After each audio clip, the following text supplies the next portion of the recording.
नमस्कार प्यारे बच्चों एवं अभिभावकों, स्वागत है आपका ए टू जेड स्टडी अड्डा हमारे यूट्यूब प्लेटफॉर्म पर।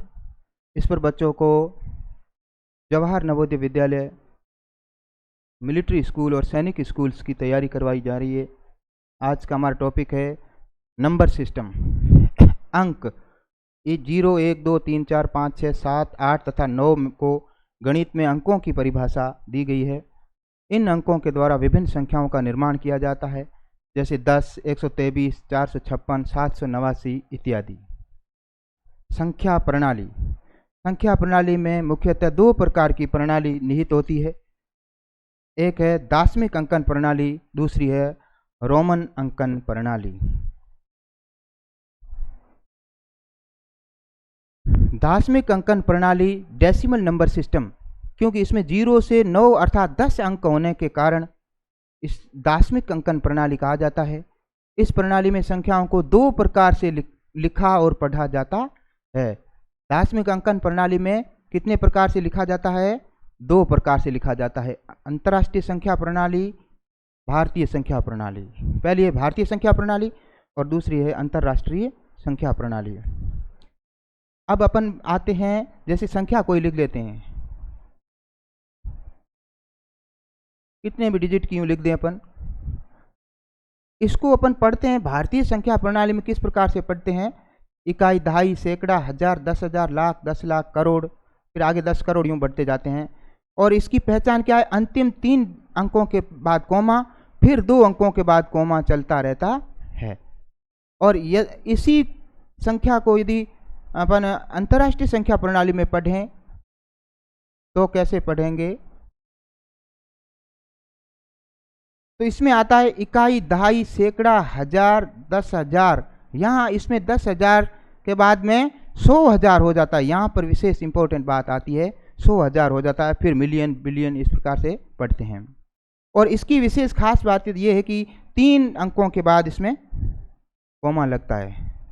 कितने अंकों के बाद कोमा लगता है? 3 अंकों के बाद। जैसे ये 3 लगा दिया, अब यहाँ 3 अंक लगाएंगे। तो अंतर्राष्ट्रीय संख्या प्रणाली में प्रत्येक पीछे से 3 अंकों के बाद, और भारतीय संख्या प्रणाली में एक बार 3 अंक, फिर 2 अंकों के बाद में।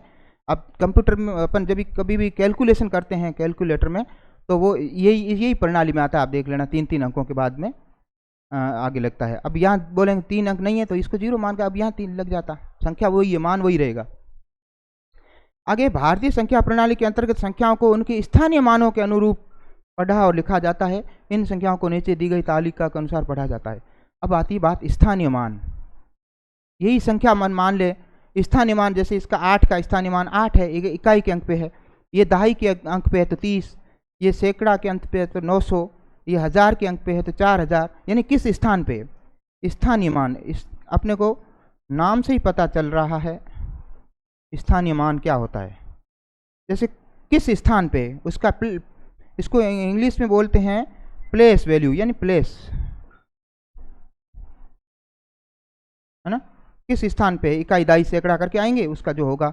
जैसे यहाँ अपन बोले 8 का स्थानीय मान बताओ, तो इसमें अपन 8 का स्थानीय मान कितना बताएंगे? 8 लिख देंगे, पीछे कितने हैं उतने 0 लगा लो, यानी इसका मान हो गया 80,000। कितना हो गया? 80,000। फिर इसमें यहाँ एक बात आती है जातीय मान की। क्या आती है?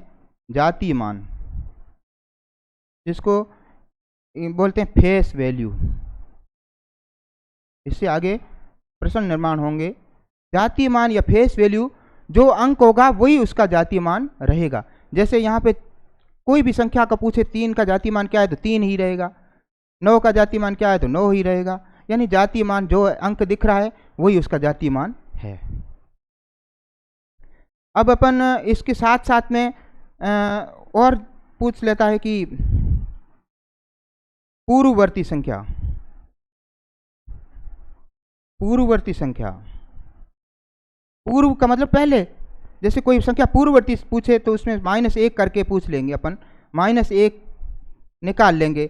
जैसे पूछता है कि 19 की पूर्ववर्ती संख्या क्या होगी? क्या होगी 19 की पूर्ववर्ती संख्या? 19 में से 1 घटा लेंगे तो 18 आ जाएगा। एक होती है परवर्ती या अनुवर्ती।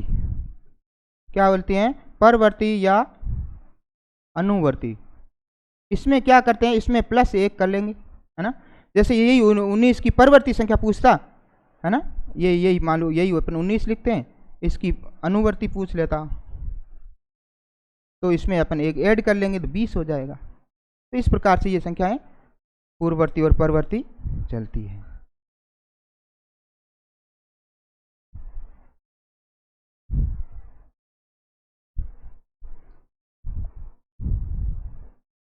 कुछ मैं संख्याओं का प्रश्न सीधे डाल दिए हैं, मैं संख्याओं को बता देता हूँ। वर्गीकरण किया गया है संख्याओं का, क्या किया गया है ये पढ़ेंगे तो फिर ये प्रश्न सही निर्माण है। संख्याओं का वर्गीकरण, विभिन्न प्रकार से संख्याएं अपने को देखनी पड़ेंगी। जैसे पहली आती है प्राकृत संख्या। प्राकृत संख्याएं क्या आती है, प्राकृत संख्याएं, जिसको n से डिनोट करते हैं और इसको नेचुरल नंबर इंग्लिश में बोलते हैं। और ये गिनती की जो होती है, गिनती अपनी चलती है 1 2 से शुरू होते हुए यूं यूं इनफाइनाइट तक चलती है। ये जो है वो प्राकृत संख्याएं हैं। दूसरे नंबर पर आती है अपनी पूर्ण संख्याएं। क्या होती है, पूर्ण संख्याएं, जिसको अपन W से डिनोट करते हैं, यानी होल नंबर। तो ये जो होती है, इसमें यही इन्हीं जो नेचुरल नंबर है ना अपनी, इनमें से 0 से शुरू कर देंगे तो ये अपनी इनफाइनाइट तक चली जाएंगी, ये फिर हो जाती है पूर्ण संख्याएं। फिर आती है पूर्णांक संख्याएं। इसका विस्तृत अपन अगले पार्ट में अध्ययन कर लेंगे। पूर्णांक संख्याएं, है ना, इसमें क्या होता है, इंटीजर्स बोलते हैं इनको, और इसमें एक संख्या रेखा पर इसको प्रदर्शित किया जाता है। यहां पर 0 है, ये उदासीन है, ठीक है ना। और यहां से आगे जो इधर चलेगा वो 1, ये 2, ये 3, इस प्रकार से संख्याएं बढ़ती रहेंगी। और यहां से आएगा वो घटता चलेगा, -1, -2, है ना।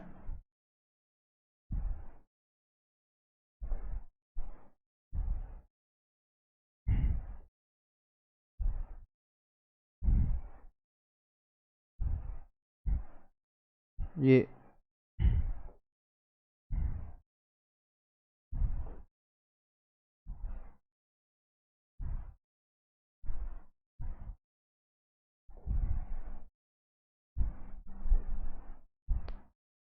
माइनस का 1 हो जाएगा, -2, -3, इस प्रकार से बन जाएंगे, ठीक है ना।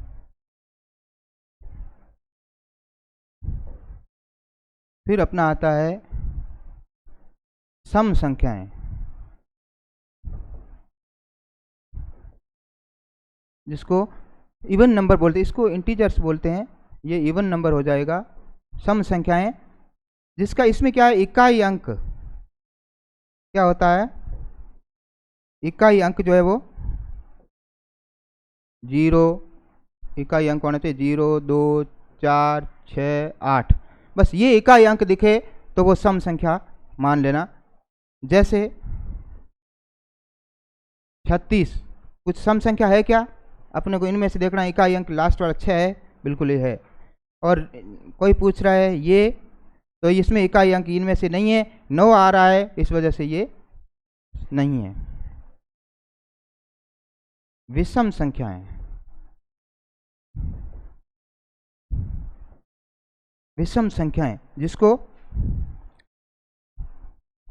ओड नंबर बोलते हैं। इनमें क्या होता है कि इकाई अंक ये नहीं हो, सम वाले नहीं होने चाहिए, दूसरे आ गए 1 3 5 7 इस प्रकार से आ गए तो वो इकाई अंक होगा, या फिर लास्ट में शेषफल बचेगा, शेषफल बचेगा, और 2 से पूरा पूरा भाग नहीं जाएगा।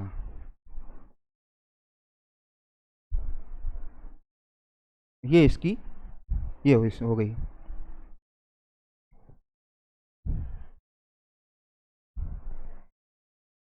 अब रोमन संख्याएं, संख्या पद्धति में अपने पीछे पढ़े थे, भारतीय संख्या प्रणाली संख्या वो रोमन संख्या प्रणाली, रोमन संख्या प्रणाली, इसके बारे में थोड़ा सा बता देते हैं। ये जो प्रणाली है ये सिर्फ 7 प्रतीक चिन्हों पर आधारित है। कितने पर है? 7 प्रतीक चिन्हों पर है। ये इंपॉर्टेंट चीज है, 7 प्रतीक चिन्हों पर आधारित है। वो 7 प्रतीक चिन्ह कौन से हैं अपन यहां मेंशन कर देते हैं इसको।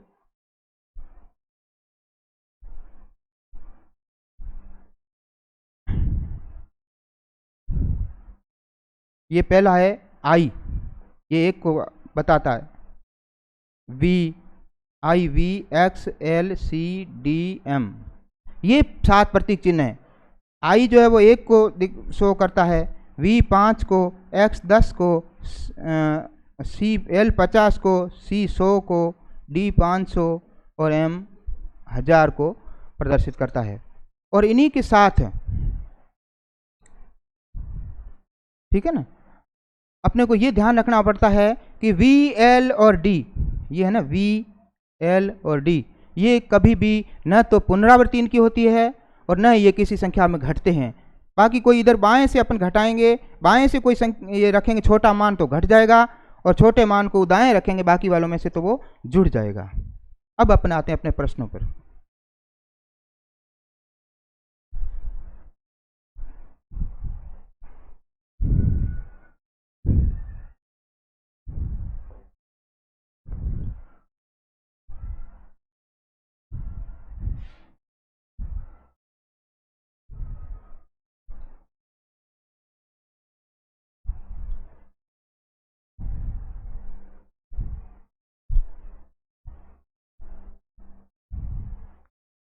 तीस और 50 के बीच कुल भाज्य संख्याएं कितनी है? यहाँ भाज्य संख्याएं पूछ रहा है 30 और 50 के बीच, और 30 को और 50 को छोड़ देना है। तो 30 और 50 के बाद में भाज्य संख्या यानी जिसमें 2 से ज़्यादा उसके टुकड़े हो सकते हो, तो इसमें 31 तो अभाज्य है, 32 होगी, 33 भी होगी, 34, 35, 36, 37 अभाज्य नहीं होगी, 38 हो जाएगी, इसके 2 से ज़्यादा गुणनखंड हो जाएंगे, और 39 भी हो जाएगी क्योंकि 13 का भाग जा रहा है, और 40 है, 41 नहीं है, 42 है, 43 अभाज्य आ गई फिर से, और 44 है, 45 है, 46 है, 47 अभाज्य संख्या में आ जाती है, 48 है, और 50 है तो 49 और हो जाएगी। कितनी होगी? 1, 2, 3, 4, 5, 6, 7, 8, 9, 10, 11, 12, 13, 14। तो अपना आंसर ये 14। अगला प्रश्न है I, V, C, D, I, X से किस संख्या का बोध होता है? इससे इनमें से कौन सी संख्या बनती है? तो अभी अपने प्रतीक चिन्हों से पढ़े हैं कि आई का मान 1 और वी का मान 4, इधर है छोटा तो घट जाएगा, है ना, 5 में से 1 4, ये 500 में से हो गए तो 400, और 5 है, ये कैसे है? इस ऑप्शन मतलब यहाँ बार लगाया हुआ है, त्रुटि हुई है प्रश्न में। अब देखो ये बार जो होता है ये 1000 को इंडिकेट करता है। किसको करता है? बार 1000 को इंडिकेट करता है। तो ये 5 थे, 5 में से 1 घट गया, 4000 हो गए, और ये 500 में 100 हो गए तो 400, 4400 और 9, 4409। ये ऑप्शन अपना सही हो जाएगा। अगला है वह छोटी से छोटी संख्या कौन सी है जिसे किसी सम संख्या में जोड़ने या घटाने पर प्राप्त संख्या विषम होगी? किसी भी सम संख्या में जोड़ोगे या घटाओगे तो विषम आनी चाहिए सम संख्या में। जैसे सम संख्या अपन मान ले कोई भी 2 ले लेते हैं, 2 में इसमें से क्या जोड़ें? 0 जोड़ेंगे तो कोई नहीं, घटाएं कोई नहीं, इसका तो मतलब ही नहीं है। 1 जोड़ेंगे तो 3 हो रही है, और 2 में से 1 घटाएंगे तो 1 विषम ही आ रहा है, ये तो ठीक है ना। 4 ले लेते हैं, 4 में से 1 जोड़ दिया, छोटी छोटी संख्या जिसमें किसी संख्या में जोड़ने 1 जोड़ने, है ना, सम संख्या में 1 जोड़ने, इसमें 1 है जोड़ने घटाने पर, तो इसमें 1 जोड़ा तो 5 विषम हो गई, 1 घटाएंगे तो 3 विषम हो गई। तो यही अपना आंसर है। अगला है 10 और 20 के बीच कुल अभाज्य संख्याएं हैं। 10 और 20 के बीच अभाज्य संख्याएं। अभाज्य संख्याएं क्या होती है?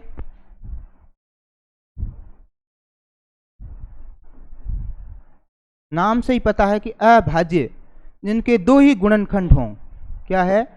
दो ही गुणनखंड हों, उन्हें अभाज्य संख्याएं कहेंगे। अब वो दो गुणनखंड कौन से होंगे? वो एक तो एक होगा और तथा एक संख्या स्वयं होगी, दूसरा होगा संख्या स्वयं। तो पहली अभाज्य संख्या होती है 2 और ये एक सम संख्या भी है, ये देखना। दूसरी है 3, फिर 5, 7, 11, 13, 17, 19। इनके देखो अब इसमें भाग 1 का ही जाएगा और 2 का जाएगा, इसमें भी 3 में 1 का जाएगा और 3 खुद का जाएगा, 5 में भी 1 का और स्वयं का जाएगा। इस प्रकार ऐसी संख्याएं जो हैं वो 100 तक की कुल 25 होती हैं। अपने को यहाँ पूछा है 10 और 20 के बीच में, तो 10 और 20 के बीच में यहाँ से यहाँ तक की कितनी हो गई? 4 हो गई। ये 4 संख्याएं हो गई। अगला बोल रहा है 46,890 में 4 के स्थानीय मान और अंकित मान में अंतर है। इसमें 4 का स्थानीय मान, स्थानीय मान मतलब किस स्थान पे बैठा है, पीछे कितने डिजिट हैं उतने जीरो लगा देंगे। 4 अंक है तो 4 जीरो लग जाएंगे, यानी ये 40,000 इसका मान हो गया। और अंकित मान, अंकित यानी जो जैसा है वैसा ही उसका, तो फेस वैल्यू तो 4 ही है। इसका अंतर करेंगे तो 40,000 में 4 घटा देंगे तो 39,996 ये आंसर बैठेगा। अगला है 2 अंकों की सबसे छोटी अभाज्य संख्या। 2 अंकों की सबसे छोटी, तो अभी बताए थे 11। अगला है 80,905 को संख्यांक के रूप में लिखने पर प्राप्त होता है। 80,905, ये तो 8,000 है, नहीं होगा, यही 80,000 है। 80,905 ये बड़ी हो गई। अगला है रोमन संकेत पद्धति में सी का मान है, सी का मान 100। 16,540 के अनुवर्ती, अनुवर्ती का मतलब +1, तो इस 40 में 1 कर देंगे तो 16,541 हो जाएगा। तो थैंक यू। हमने जो A to Z स्टडी अड्डा नाम का YouTube प्लेटफॉर्म है हमारा, उसको ज़्यादा से ज़्यादा सब्सक्राइब एंड लाइक करें, हमारा सपोर्ट करें। धन्यवाद।